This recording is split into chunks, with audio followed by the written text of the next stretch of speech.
कुरान ने तो इस पर पाबंदी लगाई, ऐ ईमान वालो ज्यादा गुमान करने से बचो, वला तजस्ससु, और किसी की टोह में मत लगे रहो। तजस्सुस किसको कहते हैं? जासूसी करना। कौन कहां जा रहा है, कहां से आ रहा है, इसके घर में कितने लोग हैं, किस वक्त इनके घर में क्या क्या होता है, तुम्हें उसके बारे में अल्लाह ने हुक्म नहीं दिया। लेकिन भाइयों की टोह में लगे रहना बहुत बड़ा गुनाह है, गुनाह कबीरा में है। वला यग़्तब बअदुकुम बअदा, और आयत का ये तीसरा हिस्सा है, और अपने भाइयों की गैर मौजूदगी में उनकी गीबत ना करो, उनके खिलाफ बातें ना करो। और रब ताला फरमाता, क्या तुम में से कोई ये पसंद करता है कि अपने मरे हुए भाई का गोश्त खाए? जो गीबत करता है गोया कि वो अपने मरे हुए भाई का कच्चा गोश्त खाता है। और गीबत के मुतालिक बहुत सारे लोगों को ऐसा लगता है, अरे मैं तो पीठ पीछे क्या सामने मुंह पे भी यही बोल सकता हूं। ये बातें जो कहते हैं, गीबत का मतलब ये नहीं है कि सिर्फ पीठ के पीछे बोलना, मुंह के सामने भी ऐसी चीज बोलना जो उसको बुरी लगे, वो गीबत है, वो भी हराम है। ये तीन चीजें इस आयत के अंदर है। एक बदगुमानी करना, दूसरे जासूसी करना, और तीसरे गीबत करना। इसके ऊपर अगर मैं गुफ्तगू करूं बहुत तवील हो जाएगा, लेकिन ये पूरे मुआशरे के लिए जहर हिलाल है, जहर कातिल है। यहां से सोसाइटियां टूट जाती हैं, रिश्ते खत्म होने लगते हैं। बदगुमानी करना, शक करना, ये एक उसी की किस्म है। जन इसको अरबी में कहा गया है गुमान, यानी किसी के मुतालिक गुमान करना। देखें, दुनिया में जो चीज दिख रही है जरूरी नहीं है कि वो वैसी ही हो। हर चमकने वाली चीज हीरा नहीं होती, और हर काली दिखने वाली चीज कोयला भी नहीं होती। दोनों में बड़ा फर्क है। हकीकत कुछ और हो सकती है, लेकिन बगैर किसी तहकीक के या बगैर तुम्हें यकीन के गुमान कर लेना, ये तुम्हें बहुत बड़े गुनाह में ले जाएगा, बहुत बड़े गुनाह में। अब गुमान की किस्में भी मैं आपको बताऊंगा, उससे कबल मैं आपको बताऊं सिर्फ सैयदना जुनैद बगदादी रदी अल्लाह ताला अन्हु, जो सैयदुत ताइफा है, वलियों के सरदार हैं, अपने जमाने के कुतुब, घर में बैठे हुए थे। बड़े आप घर से भी मालदार थे, बहुत सारे लोग अपनी जरूरत लेकर के आते थे। दोपहर का वक्त था, एक मांगने वाला आपके दरवाजे पर आया, आपको जो देना था वो दे देते, लेकिन आपने उसको खैरात देने के वक्त दिल में ये सोचा कि हट्टा कट्टा आदमी है, कमाकर खा सकता है, इसको ये बुरी लत कहां से पड़ गई, ये कैसा आदमी है। बहरहाल उसको जो खैरात देनी थी दे दिया, वो बंदा चला गया, खैरात लेकर चला गया।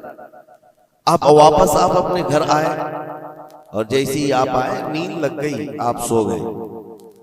आपके सोने के बाद आपने ख्वाब देखा कि मैदान महशर कायम हो चुका है, हिसाब किताब हो रहा है, लोगों में नफसा नफसी का हाल है, फरिश्ते कुछ को पकड़ कर ले जा रहे हैं, कुछ का हिसाब कर रहे हैं। और जब हजरत जुनैद बगदादी का नंबर आया तो दो फरिश्ते बहुत बड़ी थाल लेकर के आए, जिसमें कच्चा गोश्त था और खून टपक रहा था। जुनैद बगदादी से कहा गया कि ये लो, इसको खाओ। तो हजरत जुनैद बगदादी ने कहा कि क्या मुझे नहीं जानते, मैं जुनैद हूं, मैंने ऐसा कौन सा गुनाह किया कि मुझे इसकी सजा ये दी जा रही है। फरिश्तों ने कहा, ऐ जुनैद, क्या अपने मोमिन भाई के बारे में आज दिन में आपने बुरा गुमान नहीं किया? जो आपके दरवाजे पर आया उसके मुतालिक आपने बदगुमानी नहीं की? तो हजरत जुनैद बगदादी रज़ियल्लाहु ताला अन्हु बिछक करके उठ गए, खौफ के मारे नींद खुल गई। और उसके बाद बेकरारी इतनी आई कि हाँ, मैंने तो गुमान उसके मुतालिक गलत किया था। थोड़ा सा ऐसा भी नहीं है कि वो चोर है, डकैत है, डाकू है, ये भी नहीं, सिर्फ इतना सोचा था कि हट्टा कट्टा आदमी है, मांगता क्यों है। हज़रत जुनैद बगदादी अपने घर से निकले उस फकीर को ढूंढने के लिए कि जो मेरे घर आया था, और उसके बाद ढूंढते हुए उसके पास पहुंच गए। जा करके उससे माफी तलब की। कहा कि आज तू जो घर पर आया था, मैंने तेरे मुतालिक ये गुमान किया था कि तू हट्टा कट्टा आदमी है और मांग कर खा रहा है। तो उसके बाद उस शख्स ने जो जवाब दिया वो हैरत में था। मेरे अजीजों, ना वो फकीर था, ना ही वो कोई कमजोर और मजबूर था, बल्कि अल्लाह के एक वली थे जो उनके इम्तिहान के लिए आए हुए थे।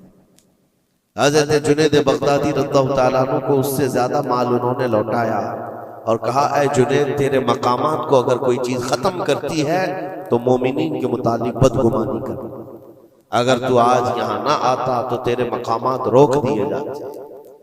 आगे तुम न मारिफत और तरीकत के रास्ते पर बढ़ सकते, क्योंकि ये मर्ज है, ये बीमारी है।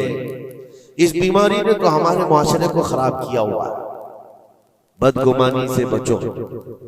यहां तक के लोगों ने बहुत जल्दी अपने दिमाग पर यकीन करके फैसले भी ले लिए हैं। आप मिसाल के तौर पर किसी घर से कोई निकल रहा है और आपने फौरन ये गुमान कर लिया कि ये इस घर में बदकारी करने के लिए गया था। आपकी नेगेटिविटी जो जहन में थी, आपने गुमान किया और उस पर यकीन की मोहर भी लगा दी। ना उससे आपने जाकर पूछा कि कौन है, क्यों आया था। इसी तरह की एक और बात मैं आपको बताता हूं। हजरत शफीक बल्खी, बड़े बुजुर्ग, दरियाए दजला के किनारे आए। देखा कि एक मर्द, एक नौजवान है, औरत को गोद में सुलाया हुआ है दरिया के किनारे और शराब की बोतल हाथ में लिए बैठा है। इस तरह का माहौल तो बगदाद का नहीं था, पर्दे का माहौल था, इस्लामी माहौल था। लेकिन खुले आम कोई दरियाए दजला के किनारे इस तरह बैठे और वो भी औलिया की नजर पड़े तो उनके लिए तो बहुत हैरत की बात थी। हजरत शफीक बल्खी ने देखा, कहा, हाय अफसोस, जमाना कहां आ गया। लोग खुले आम औरतों को लेकर बाहर सोने में बाहर मजे करने लग गए और खुले आम अब शराब भी पी जाने लगी। शराब भी पी जा रही है, खुद भी पी रहा है, उस औरत को गोद में थोड़ा थोड़ा सा पिला भी रहा है। हजरत शफीक बल्खी ने कहा कि बहुत सख्त हालात हो गए बगदाद में, इतनी अय्याशियां मैं पहली मर्तबा देख रहा हूं। इसी असना में एक कश्ती दरियाए दजला में हिचकोले खाती हुई आ रही थी और उस कश्ती का बैलेंस बिगड़ा हुआ था, वो आगे बढ़ नहीं पा रही थी। इधर उधर करते करते अचानक वो कश्ती पलट गई। उसमें 10 लोग सवार थे, सबके सब दरिया में डूब गए। ये जो नौजवान किनारे पर बैठा था, उस औरत को जो गोद में लिए बैठा था, औरत को उठाया और उसको साइड किया, भागता हुआ गया दरिया के पार। यूं हाथ डालता था, एक आदमी को निकालता था और बाहर करता। ना उसके पांव पानी में डूबते थे। यूं समझ ले कि जैसे दरिया में कोई खड़ा है और अपने हाथ डाल डाल करके निकाल रहा है। 9 आदमियों को उसने अपने हाथों से दरिया से निकाला और बाहर किया और उसके बाद एक आदमी बच गया था। इस नौजवान ने हजरत शफीक बल्खी की तरफ देखा जो वहीं खड़े थे। कहा, क्या है शफीक बल्खी, मेरे बारे में बहुत कुछ तुमने सोचा दिल में, 9 तो मैंने निकाल दिया, एक आप निकाल दिया। ये जो जान बचाया है मैंने, और रब तबारक व तआला ने फरमाया, जिसने किसी एक की जान बचाई उसने पूरी कायनात की जान बचाई, पूरी दुनिया की जान बचाई। मैंने तो 9 को बचाया, आप एक बचाओ। आपने फरमाया, इस सिलसिले में बाद में बात करेंगे, पहले उस आदमी को बचा लो, उस आदमी को बचा लो, मैं तुमसे इल्तिजा करता हूं। उसने 10वें को भी बचाया। उसके बाद हजरत शफीक बल्खी के दिल में एहसास हुआ कि मैंने गलत जगह गुमान किया। ये कोई आम आदमी नहीं है, आम इंसान नहीं है। इसके मुतालिक मैंने क्या क्या दिल में सोच लिया, क्या क्या गुमान कर लिया। तो आपकी आंखों में आंसू आ गए और कहा कि मुझसे बड़ी खता हो गई, मुझे माफ करें। लेकिन आपको अल्लाह ने ये ताकत दी है कि आप दरिया पर खड़े होकर इंसानों को बचा तो रहे हैं, लेकिन ये क्या है जो किनारे पर बैठ करके खुलेआम हो रहा है? किनारे दरिया के बैठकर ये खुलेआम क्या हो रहा है? उस नौजवान ने कहा, शफीक बल्खी, ये भी मैं बताता हूं, वो गोद में पड़ी हुई औरत कोई आम औरत नहीं, मेरी माजूर माँ है, बीमार है, और उसको दरिया के किनारे लाने का हकीमों ने हुक्म दिया। और मेरे हाथ में जो बोतल है ये दवा की बोतल है, उसको हर आधे घंटे पर पिलाया जाता है। मैं भी पीता हूं और मेरी माँ को पिलाता हूं। सिर्फ इलाज की गर्ज से मैं यहां पर बैठा हुआ हूं। और आपने अपने दिमाग में क्या क्या सोच लिया कि बगदाद तबाह हो गया, अय्याश हो गया, नौजवान औरतों को लेकर आके बैठने लग गए, शराब पीने लग गए। मेरे अजीजों, ये बहुत बड़े वली कामिल की बात कर रहा हूं, हज़रत शफीक बल्खी। लेकिन उनको खता का एहसास होता तो वो रोते, गिड़गिड़ाते और तौबा भी करते। हमारे तो हालात ऐसे हैं कि हमने तो बिल्डिंगें बना ली अपने गुमान पर, इमारतें बना ली, फलां के मुतालिक ऐसे ऐसे मामलात हैं, और उसी पर हम इमारतें बनाना शुरू कर देते हैं, जबकि हमारे पास यकीन के लिए एक दलील भी नहीं होती। मेरे अजीजों, बदगुमानी से बचने के लिए कुरान कहता है, या अय्युहल्लज़ीना आमनू इज्तनिबू कसीरम मिनज़्ज़न, ऐ ईमान वालों, ज्यादा गुमान करने से बचो, हराम है और कबीरा गुनाह है। यहां तक के फरमाया गया कि बदगुमानी करोगे मोमिनीन के मुतालिक, कल क़यामत के दिन फैसला होगा, और अगर तुम्हारा गुमान गलत निकला तो सारी नेकियां तुम्हारी उठाकर उस बंदे को दी जाएगी जिसके मुतालिक बदगुमानी किया था। और तुम नेकियों से अगर खाली थे तो ये मत समझना कि अब कुछ नहीं लिया जाएगा, बल्कि जिसके मुतालिक बदगुमानी किए थे उसके गुनाह उठाकर तुम्हारे ऊपर डाल दिया जाएगा। उसके हुकूक की पामाली है, हुकूकुल इबाद। इसलिए ये गुनाह ऐसा है, बल्कि एक मर्ज है जो लोगों के एतमाद को खत्म करता है, रिश्ते बिगड़ जाते हैं। मुझे याद है एक बात बहुत पहले की, हमारे जमाने तालिबे इल्म, मैंने तकरीबन 8-10 साल देखा, दो गहरे दोस्त थे, बहुत गहरे दोस्त, एक साथ खाते थे, एक साथ जाते थे, मशहूर थी दोस्ती। और इत्तेफाक ऐसा हुआ कि एक महफिल में बैठे हुए थे, एक दोस्त जो है वो मुझसे बात कर रहा था, और उसका जो दूसरा दोस्त है वो दूर बैठा हुआ है। अब इस दोस्त ने मुझे कान में कुछ बात की, मैंने देखकर हंसा, वो भी मुझे देखकर हंसा, बात कुछ और ही थी। सामने वाले को ऐसा लगा कि हम उसके मुतालिक प्लानिंग कर रहे हैं, और उसको ये लगा कि हम उसके मुतालिक कुछ बुरी बातें कर रहे हैं, जबकि ना उसके नाम का मसला था, ना टॉपिक था, कुछ नहीं था। बस उस बंदे ने इस बदगुमानी की वजह से 10 साल तक बातचीत छोड़ दी। कई मर्तबा हमने बताया भी कि तुम्हारा मैटर नहीं था, तुम्हारा मसला नहीं था, सामने वाले को यकीन नहीं आता, सिर्फ और सिर्फ गुमान की बुनियाद पर कि वो मुझे देखकर हंस रहा था तो मेरे ही मुतालिक बात थी। ये अपने अकल के फतूर पर यकीन करके इमारतें बना लेना तुम्हें बहुत बड़ी गुमराही में ले जाता है। कई मर्तबा ऐसा होता है कि धोखा खा जाओगे। इसी सूरह हुजरात की एक और आयत में बताऊं आपको, अल्लाह करीम फरमाता, या अय्युहल्लज़ीना आमनू इन जाअकुम फासिकुम बिनबइन फतबय्यनु अन तुसीबू कौमन बिजहालतिन फतुस्बिहू अला मा फअलतुम नादिमीन। ये बदगुमानी करने का एक और जरिया, एक रास्ता है। क्या है? अल्लाह फरमाता है, जब तुम्हारे पास कोई फासिक आदमी खबर लेकर के आए तो उसकी तहकीक कर लो। ये अल्लाह का हुक्म है। कोई फासिक आदमी, फासिक कौन है इसकी मिसालें आपको मिल जाएंगी। जो खुलेआम गुनाह करता है वो फासिक है।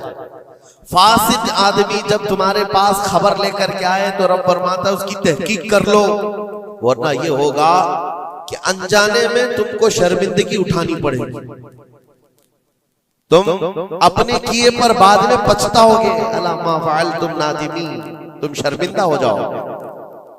अक्सर ऐसा होता है कि कोई खबर लेकर के तुम्हारे पास आया, और आज के जमाने का बड़ा फासिक ये व्हाट्सएप है, ये बड़ा फासिक है।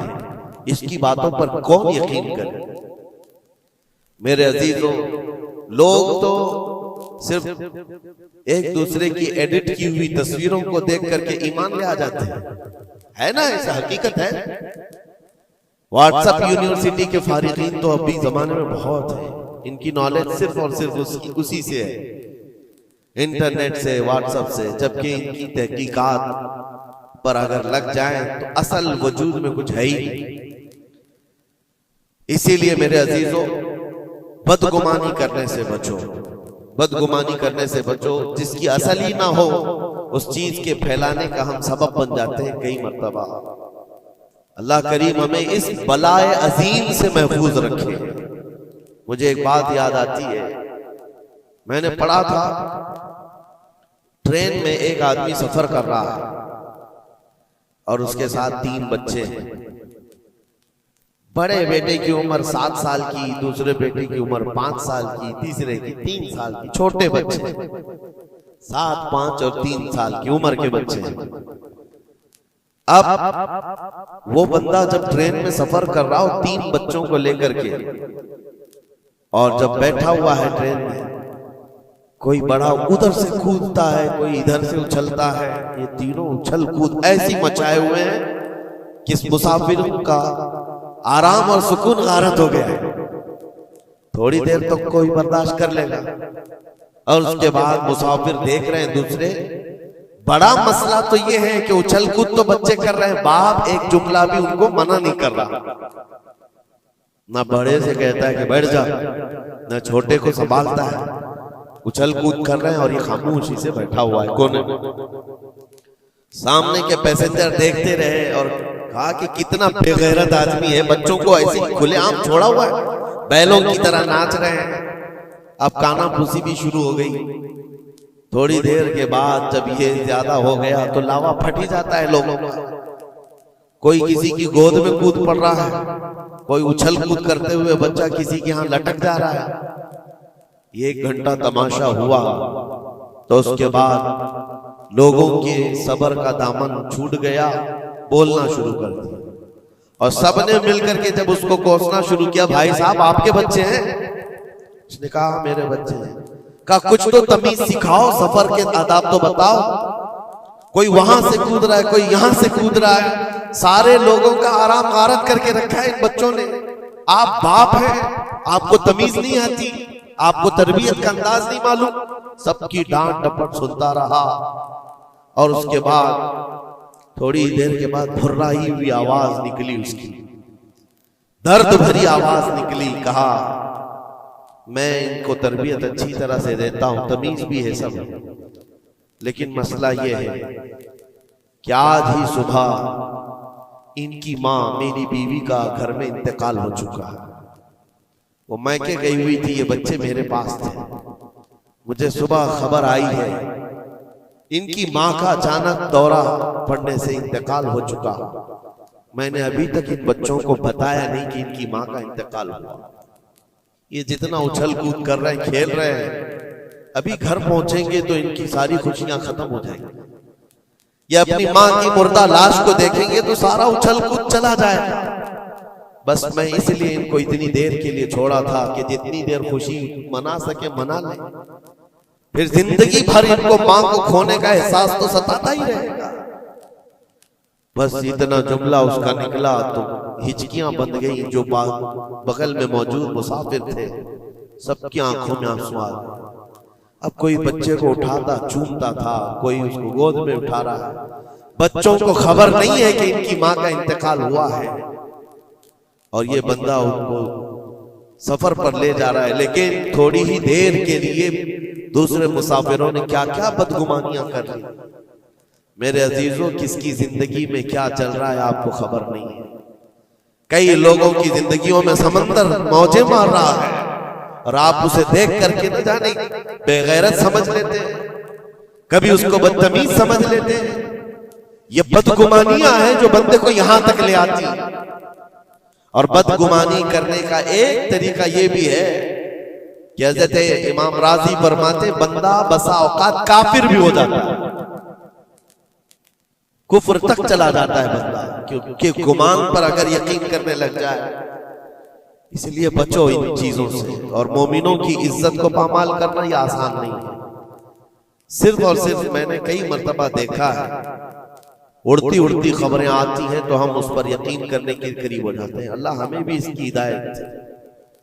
ये बहुत बारीक चीज है जिससे बचना नामुमकिन नहीं तो मुश्किल जरूर है। मेरे अजीजों, इससे बचने का एक तरीका यह है, बंदा ये सोच ले कि मुझे रब ताला ने इस दुनिया में किस लिए भेजा है। सबका हिसाब किताब लिखने के लिए भेजा है।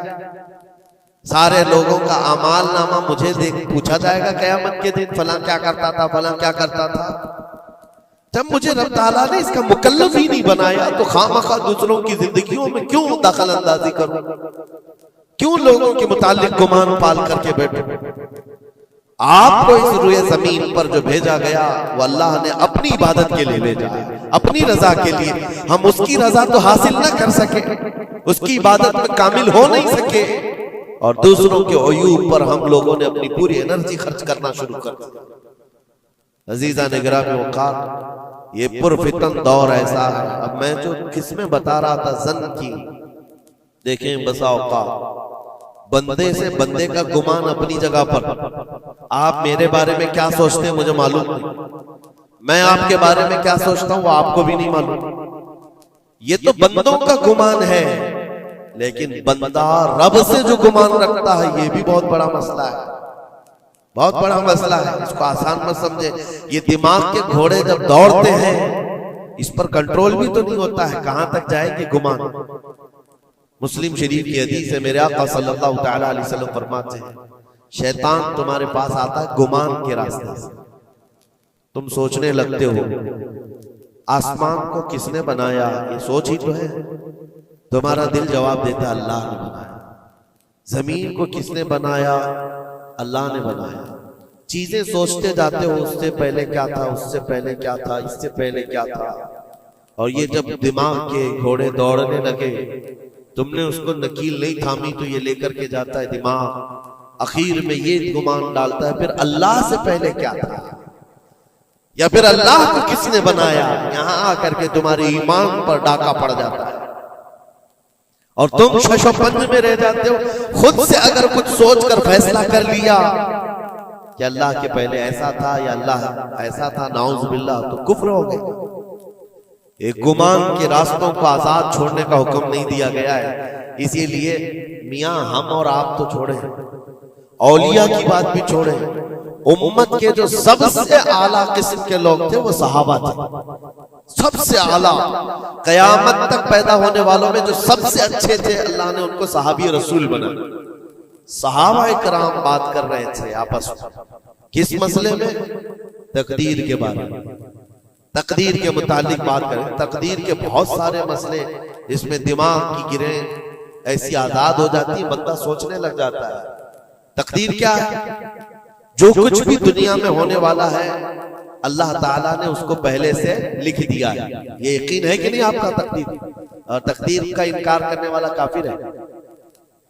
यानी जो कुछ अच्छाई या बुराई जिंदगी में हो रही है अल्लाह ने इसको पहले से लौहे महफूज में लिखा, ये तकदीर है। अब बंदा यहां सोचने लगता है अगर पहले से लिखा हुआ था तो मुझे तो वही करना है जो वहां लिखा हुआ है, इसमें मेरा क्या कसूर है। गुनाह करता है उसके बाद बोलने लगता है तो पहले से लिखा हुआ था।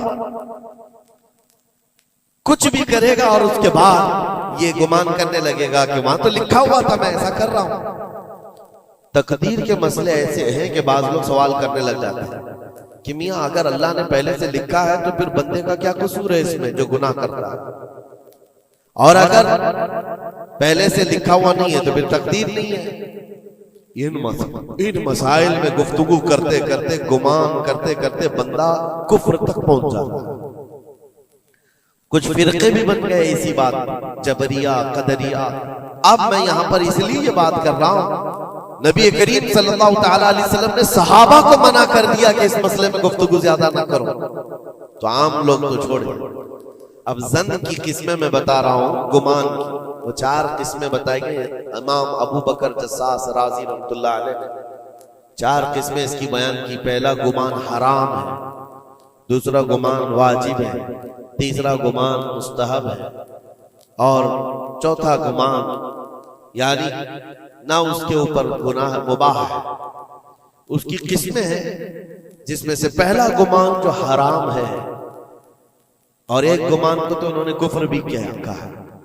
पहला गुमान हराम, ये सोचता रह जाए सिर्फ अल्लाह के मुतालिक है ये सारे गुमान कि मैं गुनहगार हूं और अल्लाह मुझे सजा देकर ही रहेगा, अल्लाह मुझे अजाब ही देगा, ये सोचता रहे सिर्फ और सिर्फ, तो इमाम अबू बकर जस्सास राजी फरमाते ये गुमान हराम है।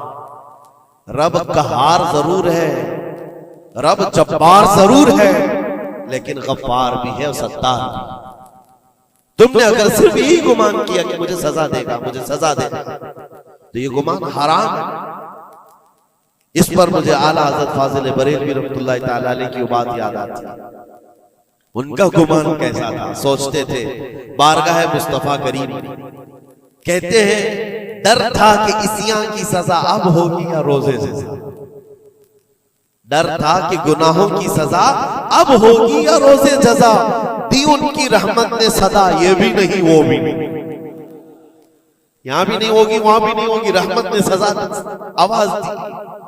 हाँ, गुनाहों के मुतालिक हमें तो गुमान है कि सजा होगी, मेरे अमाल का बदला तो जहन्नम ही था, मैं तो जाता मेरे सरकार ने जाने न दिया, ये गुमान है।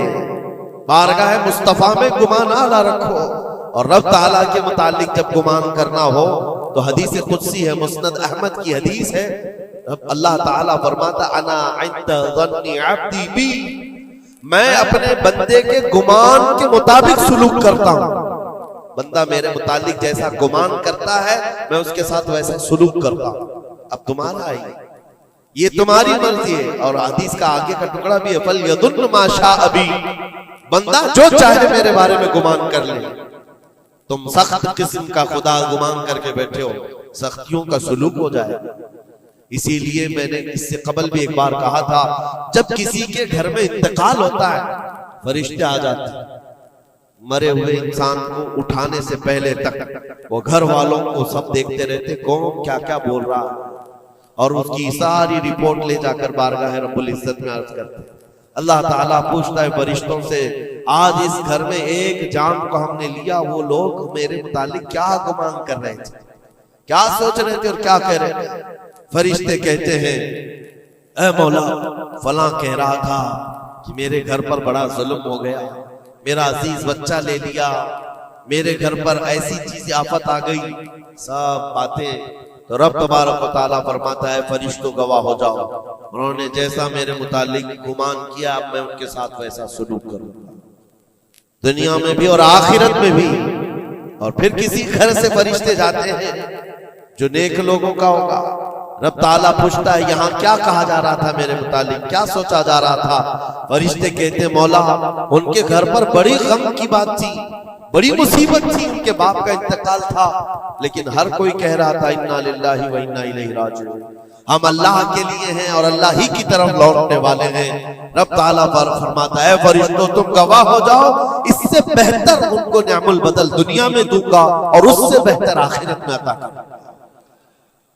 तो अल्लाह करीम के बारे में गुमान क्या रखना है, ये भी गौर और फिक्र के साथ। ये जन्न हराम से बचो, जन्न कुफ्र से बचो, और जन्न वाजिब है एक जो फिक़ह के मसले हैं, ये अहादीस जिसको जन्नी अहकाम कहा जाता है, वो सब यहाँ पर डिस्कस करें तो आपके ऊपर से बाउंस चला जाए।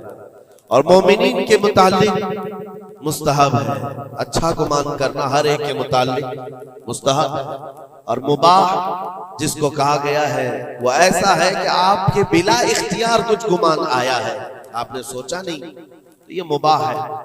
और खैर का गुमान करना, ज़न्नुल मुमिनून खैरन, हुजूर पाक ज़न्नुल मुमिनीन खैरन, मेरे आका सल्लल्लाहु अलैहि वसल्लम ने फरमाया मोमिनों के बारे में हमेशा अच्छा गुमान रखो, अच्छा गुमान रखो। कोई मर गया और जनाजा जा रहा है, ये हदीस ये भी मैं बता दूं आप, तुम्हारे गुमान करने से और तुम्हारे बोलने से कितना फर्क पड़ता है। एक जनाजा जा रहा था, हुजूर पाक सल्लल्लाहु अलैहि वसल्लम थे, वहां पर बहुत सारे लोग खड़े थे, उसकी तारीफ करने लग गए, क्या अच्छा आदमी था, कितने अच्छे अमाल थे इसके, सबके साथ भलाई करता था। हुजूर पाक ने फरमाया बच है बच, वाजिब हो गई उसकी। फिर एक जनाजा निकला और लोग उसके मुतालिक कहने लगे बड़ा बदकार आदमी था, ये जमीन का बोझ है चला गया। लोगों के साथ बुराइयां करता था। हुजूर ने फरमाया वाजिबत, वाजिब हो गई। साहबा ने पूछा दोनों पर वाजिब हो गई? हुजूर ने फरमाया पहले पर जन्नत वाजिब हुई, दूसरे पर दोज़ख वाजिब हुई। तुमने जिस तरह से उसके मुतालिक अपना वो बनाया, दिमाग बनाया, मोमिनीन जो कसीर मोमिनीन और यानी सलाह व तकवा वाले मोमिनीन जिसके मुतालिक अच्छा गुमान करे, अल्लाह भी उसके साथ अच्छा सलूक फरमाता है। इसीलिए मेरे अजीजों, क्या जाता क्या है अच्छा गुमान करने में? खर्चा कौन सा है आपका? पैसे कौन से लगते हैं आपके? जो कब्रिस्तानों में सोए हुए उनके बारे में अच्छा गुमान करो कि जो कुछ भी थे अनजाने में उनसे खताएं हुई होंगी, लेकिन वो रब ताला की रहमत से मायूस नहीं थे, मौला उन्हें माफ करेगा। ये इतना गुमान करने में तुम्हारा क्या जा रहा है? आज के इस पुरफितन दौर में ऐसे बदमाश किस्म के और ऐसे फित्तीन लोग भी आए हुए हैं जो तुम्हें औलिया से भी बदगुमान कर रहे हैं, सहाबा से भी बदगुमान कर रहे हैं।